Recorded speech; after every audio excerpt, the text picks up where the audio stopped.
आज की कहानी एक किसान लड़के की है जिसे एक ऐसी लड़की से इश्क हो जाता है जिसके साथ एक रात बिताने के लिए लोग अपना सब कुछ लुटाने को तैयार रहते हैं और जो भी उसके साथ रात बिताता है वो खुद को बहुत ही खुशनसीब समझता है। फिर एक दिन वो किसान लड़का उस लड़की को अपने साथ घर ले आता है। इसके बाद दोनों मिलकर करते हैं ऐसे ऐसे कांड जो देखेंगे हम आज की इस कहानी में। हेलो दोस्तों, मेरा नाम है इशिता और कहानी की शुरुआत साल 1850 में कैलिफोर्निया के रॉकीज नाम के एक छोटे से शहर से शुरू होती है। यहाँ एंजल नाम की एक बेहद खूबसूरत लड़की रहती है, लेकिन वो एक ऐसी लड़की है जिसके साथ रात बिताने के लिए लोगों को लॉटरी के जरिए चुना जाता है। जिसका नंबर निकलता है वो खुद को बहुत खुशनसीब समझता है। अब यहाँ पर एंजल को देखते हैं जो मजबूर और लाचार नजर आती है। उसे अपने बचपन के दिन याद आते हैं जहाँ वो अपनी माँ नीना के साथ रहती थी और उस दिन वो बहुत खुश थी क्योंकि उसके पिता एलेक्स उससे पहली बार मिलने आने वाले थे। पर जब एलेक्स आता है तो वो अपनी बेटी से सही से बात भी नहीं करता और उसे कमरे से बाहर जाने को कहता है और नीना से कहता है, तुम मेरे घर में सिर्फ रहती हो लेकिन मैंने तुमसे शादी नहीं की और ना ही करूंगा। मैंने कहा था ये बच्चा मुझे नहीं चाहिए क्योंकि ये नाजायज बच्चा है। यह सुनकर नीना गुस्से में भड़क उठती है जिससे एलेक्स भी गुस्से में आकर उसे बहुत मारता है और फिर वहाँ से चला जाता है। पर यह सब एंजल ने बाहर से सुन लिया था और अपने पिता का ये रूप देखकर वो रोने लगती है। फिर उसकी माँ बाहर आकर उसे समझाती है कि इसमें तुम्हारी कोई गलती नहीं है, मैं इस दुनिया में सबसे ज्यादा प्यार तुमसे करती हूँ। अब कुछ दिन बाद नीना को एलेक्स से एक खत मिलता है जिसमें लिखा होता है कि उसने उनके लिए सभी रास्ते बंद कर दिए हैं, उसने घर भी बेच दिया है और उनसे कभी ना मिलने का फैसला कर लिया है। इसके बाद नीना अपनी बेटी को लेकर घर छोड़ देती है और अपना गुजारा करने के लिए अपने सारे गहने बेचने के लिए जॉन नाम के एक जौहरी के पास जाती है। लेकिन जॉन कहता है कि ये गहने नकली हैं, जिनकी कोई कीमत नहीं है, लेकिन तुम खुद बहुत कीमती हो। अगर तुम मेरे लिए काम करोगी तो तुम्हें पैसे मिल सकते हैं और यहाँ रहने की जगह भी मिल जाएगी। नीना अपनी मजबूरी की वजह से जॉन की बात मान लेती है। इसके बाद जॉन सबसे पहले नीना से इंटीमेट होता है और फिर उसे काम पर लगा देता है ताकि वो दोनों पैसे कमा सकें। लेकिन कुछ ही दिनों बाद नीना को एक गंभीर बीमारी हो जाती है और कुछ दिनों में उसकी मौत हो जाती है। अपनी माँ को इस हालत में मरते देख एंजल बहुत रोती है, लेकिन वो खुद भी बेसहारा थी। अब आगे एंजल किस तरह शहर के लोगों के बीच एक महंगी लड़की बनती है ये हमें आगे पता चलेगा। अब कहानी प्रेजेंट में आती है जहाँ हम माइकल नाम के एक किसान को देखते हैं। वो अपने खेतों का सारा काम अकेले करता है और एक समझदार और धार्मिक लड़का है जो रोज चर्च जाकर प्रार्थना करता है। पर आज वो गॉड से अपने लिए एक लाइफ पार्टनर मांगता है जो उसे सच्चा प्यार करे और हमेशा उसका साथ दे। उसी दिन शाम को जब माइकल अपना सामान बेचने के लिए शहर जाता है तो उसकी नजर एंजल पर पड़ती है जो घूमने के लिए बाहर निकली थी और पहली ही नजर में एंजल उसे बहुत अच्छी लगती है। माइकल अपने दोस्त से एंजल के बारे में पूछता है तो वो बताता है कि एंजल इस शहर के एक पैलेस में रहती है और वो यहाँ की सबसे खूबसूरत और महंगी लड़की है जिसके साथ रात बिताने के लिए लोगों की लाइन लगी रहती है। ये सुनकर माइकल को अजीब लगता है, लेकिन वो सोचता है कि चाहे उसका बैकग्राउंड कुछ भी हो, एक बार उससे जरूर मिलना होगा। अब शाम को जब एंजल की एक शिफ्ट खत्म होती है तो वहाँ की बॉस डचेस का एक बॉडीगार्ड आता है जो हर शिफ्ट के बाद कमाई लेने आता है, लेकिन उसे कमाई कम लगती है इसलिए वो एंजल से बदतमीजी से पूछता है, तुमने और सोना कहाँ छुपाया है? एंजल भी गुस्से में आकर उसे गालियां देती है, जिसके बाद वो उसे पीटना शुरू कर देता है और उसे बाथटब में डुबोने लगता है। तभी डचेस वहाँ आकर उसे रोकती है और बॉडीगार्ड से कहती है, अगर एंजल को एक खरोंच भी आई तो नीचे खड़े लोग तुम्हें नहीं छोड़ेंगे। अब गुस्सा छोड़ो और जल्दी उसे दूसरे शिफ्ट के लिए तैयार करो। थोड़ी देर बाद एंजल फिर से अपने काम के लिए तैयार होती है और इस बार माइकल उससे मिलने आता है। एंजल उससे पूछती है, मैं तुम्हें कैसे खुश कर सकती हूँ? तो वो कहता है, मैं तुमसे सिर्फ बात करने आया हूँ, मैं दूसरों की तरह नहीं बल्कि एक किसान हूँ और अपने फार्म पर काम करता हूँ। फिर वो एंजल को शादी का प्रपोजल करता है, लेकिन एंजल ये सुनकर हंस पड़ती है और कहती है, ये इस हफ्ते का 5वां प्रपोजल है। मेरे पास ऐसे कई लोग आते हैं जो मीठी मीठी बातें करते हैं। अब माइकल का समय खत्म हो जाता है और एंजल उसे रूम से बाहर निकाल देती है, लेकिन अगले दिन माइकल 2 गुना पैसे देकर एंजल से फिर मिलने आता है। वो एंजल से कहता है, मुझे पहली नजर में ही तुमसे प्यार हो गया था और मैं चाहता हूँ कि तुम मेरे साथ चलो, हम शादी करके हमेशा साथ रहेंगे। एंजल उसकी बातों को सीरियसली नहीं लेती है और कहती है, तुम अपना पैसा और समय दोनों बर्बाद कर रहे हो, इसलिए मेरे पास आओ और अपना काम खत्म करके यहाँ से चले जाओ। मैं कभी भी हमेशा के लिए तुम्हारी नहीं हो सकती। इतने में माइकल का समय खत्म हो जाता है और फिर से वही बॉडीगार्ड आता है और माइकल को जाने के लिए कहता है। अब आगे माइकल का दोस्त उसे समझाने की कोशिश करता है कि एंजल उसके लिए सही नहीं है, लेकिन माइकल कहता है, मैं एक बार और ट्राई करना चाहता हूँ। फिर शाम होते ही फिर से एंजल से मिलने पहुंच जाता है। इस बार वो एंजल को अच्छे से समझाने की कोशिश करता है और कहता है, मुझे समझ नहीं आता कि तुम इस नरक जैसी जिंदगी में क्यों रहना चाहती हो। क्या तुम्हें मेरे लिए कुछ भी महसूस नहीं होता या फिर तुम्हारे दिल में कोई फीलिंग्स ही नहीं है। फिर माइकल उसे प्यार से किस करता है और कहता है, क्या अब भी तुम्हें मेरा प्यार महसूस नहीं हो रहा? एंजल जवाब देती है, मैं तुमसे प्यार नहीं करती और ना ही शादी करना चाहती हूँ। तुम बस एक मामूली किसान हो और कुछ नहीं।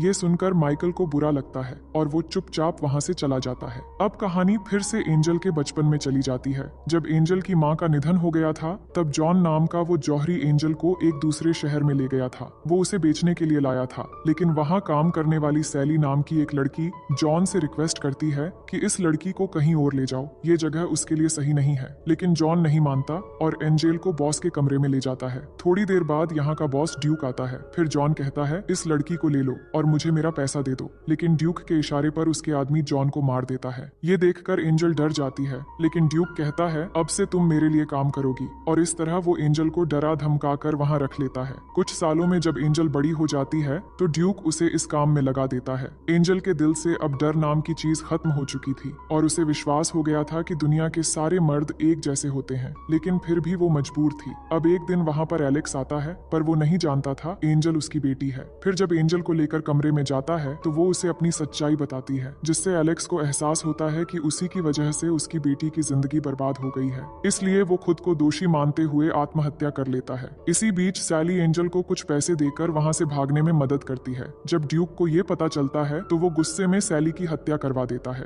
एंजल को एक शिप पर बैठते हुए दिखाया जाता है, जिससे वो शहर से दूर जा रही होती है। शिप में कुछ और लड़कियां भी होती हैं जो उससे बातें करती हैं। लेकिन जब एंजल दूसरी शहर रॉकीज में पहुंचती है तो वो लड़कियां उसे पीट कर बेहोश कर देती हैं और उसके पैसे चुरा लेती हैं। इसके बाद डचेस नाम की एक औरत ने उसे बचाया और अपने पैलेस में लाकर उसे धंधे पर लगा दिया था। अब कहानी प्रेजेंट में आती है, जहाँ एंजल की तबीयत खराब हो जाती है। उसकी दोस्त के पूछने पर वो जवाब देती है कि वो माइकल के बारे में सोचते सोचते कमजोर हो गई है। अब उसने तय कर लिया है कि वो ये काम छोड़ देगी। उसने अपने सारे पैसे डचेस के पास सेफ रखे हुए थे, इसलिए वो डचेस से अपने पैसे मांगने जाती है। लेकिन डचेस कहती है, यहाँ से जाने के बाद तुम क्या करोगी? मैं तुम्हें यहाँ अच्छा खाना, कपड़े और रहने की जगह देती हूँ, बाहर तुम्हें क्या मिलेगा? लेकिन एंजल ने अपना मन बना लिया था। वो कहती है, मेरे पैसे मुझे दे दो। इस पर डचेस गुस्से में आ जाती है और कहती है, मैं तुम्हें कुछ भी नहीं दूंगी। एंजल को भी गुस्सा आ जाता है और वो डचेस पर चिल्लाने लगती है। इसके बाद डचेस अपने आदमी को बुलाती है और कहती है, एंजल को सबक सिखाओ। जिसके बाद वो आदमी एंजल को ले जाकर बहुत मारता है। उसी रात माइकल को सपना आता है कि एंजल के साथ कुछ बुरा हो रहा है। अगली सुबह वो पैलेस पहुंच जाता है और देखता है कि एंजल की हालत बहुत खराब है। उसे बहुत गुस्सा आता है और वो डचेस से कहता है, अब मैं इसे यहाँ से लेकर जा रहा हूँ। लेकिन डचेस कहती है, एंजल पर मेरा कर्ज है और कर्ज चुकाए बिना वो कहीं नहीं जा सकती। जो सुनकर माइकल डचेस को एंजल के कर्ज से 3 गुना ज्यादा पैसे दे देता है। फिर वो एंजल को अपनी माँ की अंगूठी देकर कहता है, क्या तुम मुझसे शादी करोगी? जिस पर एंजल हाँ कहती है। इसके बाद माइकल एंजल को अपने फार्म पर ले जाता है। मार की वजह से उसकी हालत बहुत खराब थी। वो माइकल से कहती है, तुमने डचेस को बहुत सारे पैसे दे दिए। माइकल कहता है, उसकी परवाह मत करो, मुझे बस तुम्हें उस जगह से बचाना था। लेकिन एंजल वो अंगूठी वापस कर देती है और कहती है, मैं ठीक होने के बाद तुम्हारे सारे कर्ज चुका दूंगी और फिर यहाँ से चली जाऊंगी, पर मैं शादी करके किसी की गुलाम नहीं बनूंगी। माइकल ये सुनकर हंसता है और कहता है, शादी करना कोई गुलामी नहीं है। फिर वो उसे पहनने के लिए कुछ कपड़े देता है, जिस पर एंजल पूछती है, क्या ये तुम्हारी वाइफ के हैं? माइकल कहता है, ये मेरी बहन के थे, पर 1 साल पहले उसकी मौत हो गई। अब उसका पति पॉल और मैं यहाँ रहते हैं, लेकिन इस समय पॉल दूसरे शहर में है। इसके बाद एंजल उठने की कोशिश करती है, पर उसकी हालत खराब होने की वजह से वो गिर जाती है। फिर माइकल उसका ख्याल रखने लगता है और इस तरह 3 हफ्ते गुजर जाते हैं, जहाँ एंजल अब ठीक हो चुकी थी। अब रात के समय जब माइकल उसे देखने आता है तो एंजल उसे अपने पास बुलाती है और कहती है, अब तुम्हारा कर्ज चुकाने का वक्त आ गया है, और माइकल को इंटीमेट होने के लिए कहती है, पर वो मना कर देता है और कहता है, मैंने तुम्हें इसलिए नहीं बचाया था। मैं चाहता हूँ कि मेरे दिल में तुम्हारे लिए जो एहसास है वो तुम्हारे दिल में भी हो, और जब तक ऐसा नहीं होता तब तक मैं तुम्हारे करीब नहीं आऊंगा। दोनों और भी बातें करते हैं। एंजल कहती है, जब मैं छोटी थी तब मेरी माँ गॉड से बहुत प्रार्थना करती थी, लेकिन फिर भी उन्हें नरक जैसी जिंदगी मिली, इसलिए मुझे गॉड पर विश्वास नहीं है। अगली सुबह जब माइकल फार्म में काम कर रहा था तो एंजल जाकर उससे कहती है, मैं तुम्हारी बीवी वाला काम नहीं संभाल सकती, लेकिन जब तक यहाँ हूँ तुम्हारे साथ फार्म में काम कर सकती हूँ। जिस पर माइकल भी मान जाता है। इसके बाद वो उसे खेती की कई चीजें सिखाता है, जैसे कि अंडे लाना और मुर्गी पालना और मछली पकड़ने के साथ साथ कई काम भी सिखाता है। इन सब कामों में एंजल को भी मजा आने लगता है। फिर एक रात माइकल उसे जगाकर कहता है, चलो हमें कहीं जाना है। एंजल कहती है, थोड़ी देर बाद सुबह होने वाली है, अब रात को कहाँ ले जाओगे? जिसके बाद माइकल उसे एक पहाड़ी पर ले जाता है और वहाँ से खूबसूरत सनराइज दिखाता है और कहता है, मैं तुम्हें ऐसी ही जिंदगी देना चाहता हूँ जिसमें बहुत सारे रंग होंगे, ठीक इसी सनराइज की तरह। एंजल कहती है, अगर तुम मेरी जिंदगी का आधा सच भी जान लोगे तो मुझसे नफरत करने लगोगे। इस पर माइकल कहता है, वो जिंदगी तुमने नहीं चुनी थी, लेकिन अब तुम अपनी मनचाही जिंदगी चुन सकती हो। पर एंजल कहती है, मुझे पता भी नहीं कि मैं यहाँ पर क्यों हूँ। तुम मुझे अपनी बीवी तो मानते हो पर मेरे करीब नहीं आते। माइकल बताता है, मैं बस इंतजार कर रहा था तुम्हारे दिल में वो एहसास होने का। जिसके बाद दोनों किस करने लगते हैं, फिर दोनों घर चले आते हैं। घर आकर माइकल पहली बार एंजल के साथ इंटीमेट हो जाता है और दोनों इस पल को बहुत एंजॉय करते हैं। अब अगले दिन फार्म में पॉल आता है और माइकल से मिलता है। पॉल अपने काम के लिए दूसरे शहर गया था और वो बहुत दिनों बाद लौटा है। दोनों एक दूसरे का हालचाल पूछते हैं और माइकल कहता है कि मैंने शादी कर ली है। इसके बाद वो जब पॉल को एंजल से मिलवाने ले जाता है तो पॉल उसे देखकर पहचान लेता है, पर इस वक्त वो कुछ भी नहीं कहता। फिर माइकल के जाने के बाद वो एंजल से बात करता है और कहता है, मैं अच्छे से जानता हूँ कि तुम कौन हो और किस तरह का काम करती हो। माइकल बहुत ही अच्छा लड़का है, उसे एक अच्छी बीवी मिलनी चाहिए, ना कि तुम जैसी। एंजल कहती है, वो खुद मेरे पास आया था और सब जानने के बाद ही उसने मुझे अपनाया और ये बात तुम्हें भी एक्सेप्ट कर लेनी चाहिए। लेकिन पॉल नहीं मानता और यहाँ से माइकल के पास जाता है और एंजल के बारे में बताने लगता है कि वो एक घटिया लड़की है और उसके बारे में उल्टा सीधा बोलने लगता है। तो माइकल उसे एक पंच मार देता है और कहता है, अगर तुम मुझे भाई जैसा मानते हो तो एंजल को भी एक बहन जैसी माननी पड़ेगी। फिर उसे सॉरी भी कहता है और समझाता है, तुम चाहो तो शहर जाकर एक नया बिजनेस शुरू कर सकते हो और पहले की तरह अच्छे से जी सकते हो। नेक्स्ट सीन में एंजल और माइकल को एक साथ देखते हैं। माइकल कहता है, अगले दिन पॉल शहर जा रहा है और उनके बीच जो हुआ वो भी बताता है। फिर एंजल के पास आकर कहता है, मुझे तुम्हारे साथ पूरी जिंदगी बितानी है। मैं चाहता हूँ कि हमारे बच्चे हो और हम पूरी जिंदगी खुश रहे। पर एंजल माँ नहीं बन सकती थी और ये बात अब तक माइकल को नहीं पता थी। अब यहाँ पर हमें एंजल का पास्ट दिखाया जाता है कि वो एक बार प्रेग्नेंट हो गई थी और ऐसा फिर से ना हो, इसलिए ड्यूक ने एक डॉक्टर को बुलाया और जबरदस्ती एंजल को पकड़कर उसका अबॉर्शन करवा दिया ताकि वो कभी भी मां न बन पाए। अब दूसरे दिन से एंजल फार्म के सारे कामों को अच्छे से करने लगती है और उसने फिशिंग करना भी सीख लिया था क्योंकि वो कहीं ना कहीं माइकल के प्यार को समझने लगी थी। पर अभी भी वो खुद को दोषी मान रही थी क्योंकि उसके अतीत की कड़वी सच्चाइयों के बारे में माइकल को कुछ नहीं पता था, इसलिए वो खुद को माइकल के काबिल नहीं मान पा रही थी। फिर वो दोनों एक रास्ते से गुजरते समय कुछ लोगों को देखते हैं। वो एक फैमिली थी और उनकी माँ एलिजाबेथ प्रेग्नेंट थी। उनका अपना घर नहीं था और वो किसी दूसरी जगह रहने के लिए जा रहे थे। तो माइकल और एंजल उनका ख्याल रखने के लिए उन्हें घर ले आते हैं और उन्हें खाना देते हैं। वो उनकी बहुत शुक्रगुजारी होते हैं और उनकी मरियम नाम की एक बड़ी बेटी भी थी जो एंजल से पूछती है, तुम और माइकल कैसे मिले थे? तो वो उसे बता देती है कि वो पहले क्या थी और किस तरह वो मिले थे और इसी बीच दोनों अच्छे फ्रेंड्स बन जाते हैं। अब ऐसे ही समय गुजरने लगती हैं और एलिजाबेथ एक बेटे को जन्म देती है जिससे सभी बहुत खुश होते हैं।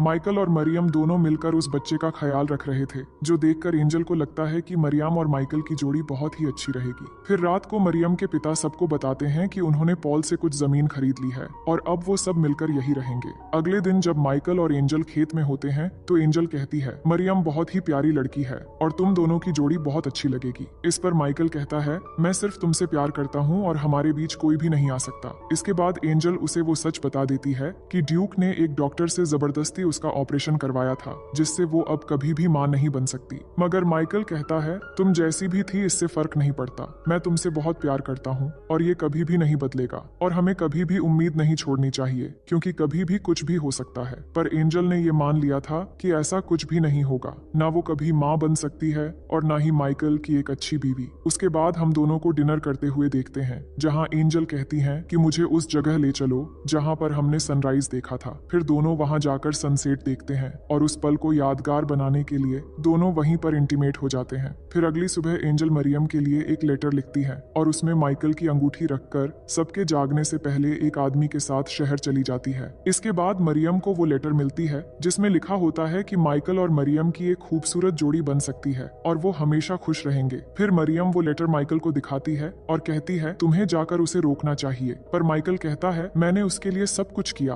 और उसे अपने प्यार का एहसास भी दिलाया। अब ये उसकी जिंदगी है और वापस आने का फैसला भी उसी को करना होगा। वही एंजल शहर के एक होटल में पहुंचती है और होटल ऑनर से कहती है, अगर आपको किसी कुक की जरूरत है तो मैं वो काम कर सकती हूँ, पर मुझे यहाँ रहने के लिए जगह भी चाहिए। ये सुनकर होटल ऑनर मान जाता है। अब एंजल वहाँ काम पर लग जाती है, पर उसी दिन ही ड्यूक का एक आदमी उसे वहाँ काम करते हुए देख लेता है। उसी रात को होटल में आग लग जाती है और सब कुछ जल जाता है। अगले दिन एंजल जले हुए सामानों को समेट रही थी, तभी उसके सामने ड्यूक आता है। ड्यूक वही आदमी है जिसने एंजल को बचपन में जॉन को मारकर अपने कब्जे में किया था। था। अब उसने इस शहर में आकर अपना वही धंधा शुरू किया है जिसके बारे में एंजल नहीं जानती थी। वो एंजल को अपने साथ चलने के लिए कहता है, पर वो कहती है कि तुम मुझसे जबरदस्ती नहीं कर सकते। इसके बाद ड्यूक बताता है, कल रात होटल में मैंने ही आग लगवाई थी। अब अगर तुम नहीं मानती तो मैं इस होटल ओनर को भी मरवा दूंगा। इसके बाद एंजल ना चाहते हुए भी उसके साथ चली जाती है, लेकिन वहां जाकर देखती है कि ड्यूक के पास दो छोटी छोटी लड़कियां हैं जिनके साथ वो उसी की तरह जबरदस्ती काम करवाता है। ये देखकर एंजल कहती है कि तुम बड़ी लड़कियों को हैंडल नहीं कर सकते,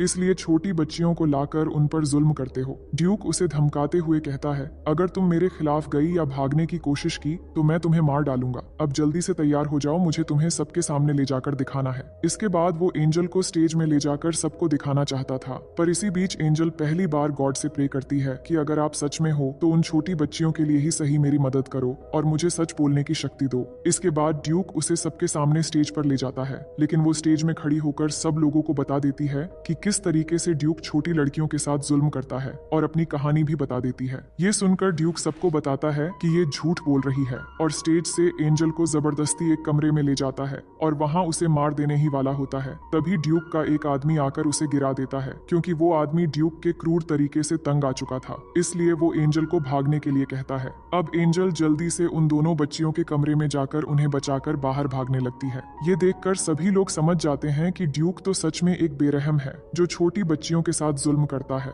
जिसके बाद सभी लोग भड़क जाते हैं और ड्यूक को मारने के लिए बढ़ने लगते हैं। ड्यूक भाग रहा होता है, लेकिन सभी लोग उसे चारों तरफ से घेर लेते हैं और उसे पकड़कर फांसी देकर मार डालते हैं। अब आगे इस घटना के 3 साल बाद के समय दिखाया जाता है, जहाँ पर हम पॉल को एक दूसरे शहर में देखते हैं। यहाँ पर अचानक वो एंजल को देखता है, फिर उसका पीछा करते हुए एक बड़े स्कूल में पहुंच जाता है। अंदर जाकर इंक्वायरी करता है तो एंजल उसे मिल जाती है। इसके बाद वो एंजल से पूछता है कि ये सब क्या है और तुम यहाँ पर क्या कर रही हो। एंजल बताती है कि ये एक स्कूल है जहाँ मेरी तरह जो लड़कियां नई शुरुआत करना चाहती हैं उन्हें यहाँ शिक्षा दी जाती है। ये सुनकर पॉल को बहुत अच्छा लगता है। फिर वो माइकल और मरियम के बारे में पूछती हैं, जिस पर पॉल कहता है कि मरियम अब मेरी वाइफ है और अब वो माँ बनने वाली है। तुमने सोचा था कि वो दोनों एक हो जाएंगे, लेकिन माइकल ने हमेशा मरियम को अपनी बहन की तरह माना और वो अब भी तुम्हारा इंतजार कर रहा है और अभी भी तुमसे बहुत प्यार करता है। ये सुनकर एंजल बहुत दुखी हो जाती है, क्योंकि वो चाहती थी कि माइकल एक नेक लड़की के साथ अपनी जिंदगी बिताए। इसके बाद पॉल उसे वापस चलने के लिए रिक्वेस्ट करता है